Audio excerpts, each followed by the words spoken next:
భారీ వర్షాలు వరదలతో అతలాకుతలమైన హిమాచల్ ప్రదేశ్ పంజాబ్లో పర్యటించారు ప్రధాని నరేంద్ర మోదీ.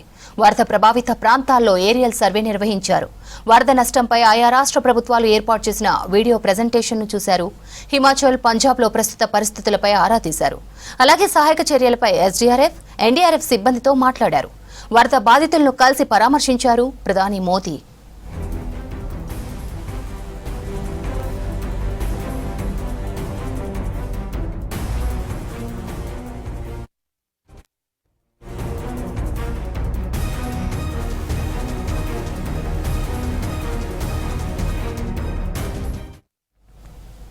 కుండపోత వానలతో భారీ నష్టం జరిగిన హిమాచల్ ప్రదేశ్కు 1500 కోట్ల రూపాయల రిలీఫ్ ఫండ్ ప్రకటించారు ప్రధాని. మృతుల ఫ్యామిలీలను ఆదుకుంటామని చెప్పారు.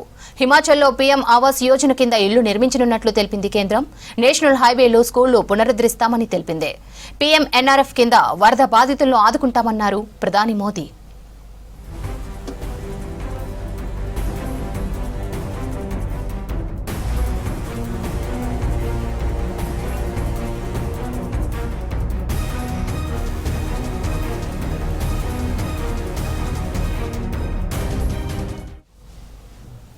భారీ వరదలతో ఆగమైన పంజాబ్కు 1600 కోట్ల సాయం ప్రకటించారు ప్రధాని మోదీ.